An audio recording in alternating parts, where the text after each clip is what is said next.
Estamos de volta com o Alerj Debate. Nossa conversa hoje é sobre o surto de sarampo. Em 2016, o Brasil recebeu o certificado de eliminação da circulação do vírus pela OPAS, a Organização Pan-Americana da Saúde. E com o reaparecimento da doença, o país perdeu esse certificado no início desse ano de 2019. Alexandre, foram mais de 10 mil casos em 2018. Teve algum motivo para esse número tão alto? Uma série de fatores, né? O Brasil, na verdade, perdeu esse certificado, mas a gente já estava visualizando o surto, identificando o surto de sarampo em diversos países da Europa, Estados Unidos, alguns locais com surto de sarampo. Nós tivemos um fato, que é um país vizinho, a entrada de muitos imigrantes no país vizinho, que não tem um programa nacional de vacinação tão bem estruturado quanto o Brasil e que também ocasionou um surto de sarampo na região norte do país. Como a gente tem uma combinação de população ainda que falta atualizar a caderneta vacinal e a entrada muito forte do vírus aqui no Brasil, isso certamente foi responsável pelo aumento significativo do número de casos de sarampo. Por que o sarampo ele vai e volta, reaparece de tanto em tanto tempo? Essa pergunta é interessante, porque assim, conforme você circulou muita gente fica protegida pelo vírus porque adoeceu ou porque houve um reforço natural da imunidade. Eu me vacinei. Aí naquela fase inicial ainda que estava caindo a imunidade, eu tive contato com o vírus. Aí eu reforço a minha imunidade.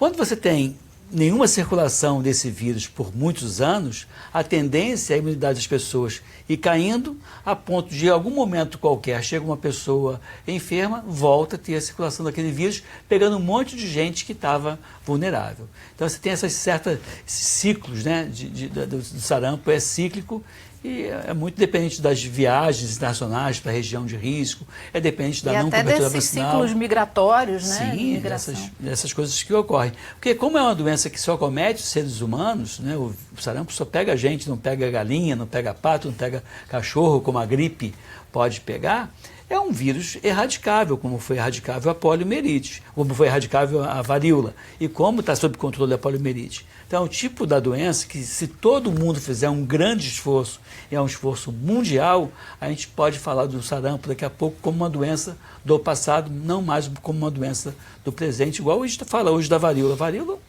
erradicou-se por conta de uma boa cobertura vacinal. É um vírus mutante? Ele volta mais forte, como a gripe, por exemplo? Ele é um vírus que tem pode ter diferentes cepas, mas ele tem a mesma capa, a mesma roupa.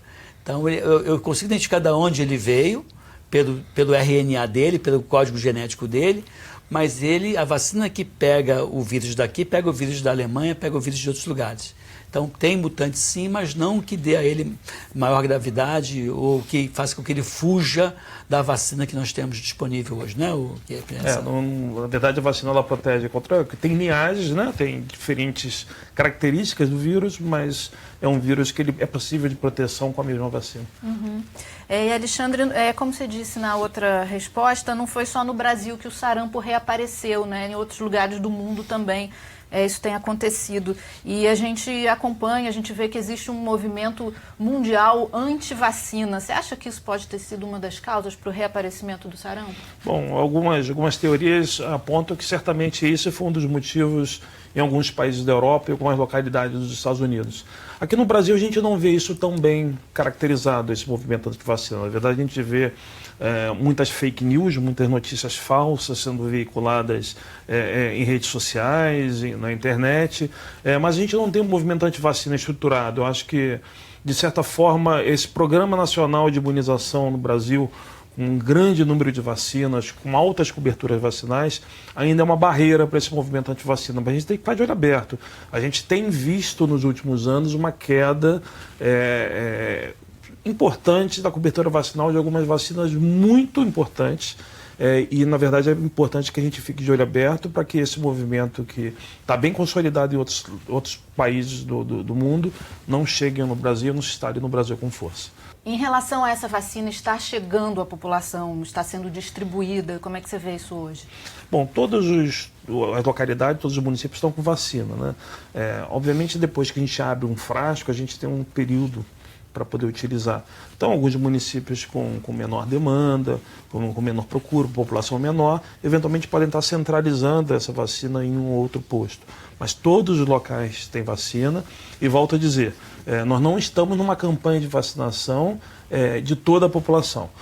Isso é importante, aqui no Rio de deixar Janeiro, bem claro. aqui no Rio de Janeiro, diferente de São Paulo. Diferente de São Paulo, nesse momento. No Rio de Janeiro deve-se vacinar somente quem não tem o esquema vacinal completo ou as crianças na sua rotina de vacinação. E aí quem for no posto de vacinação vai receber uma caderneta que nem essa aqui. O ideal é que a pessoa já leve a caderneta dela, né?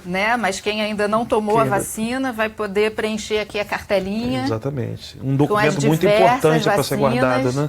E essa aqui é do adulto, né? Não é mais a da criança. Os adultos costumam largar as vacinas para lá, que não precisa mais, né? Mas é importante.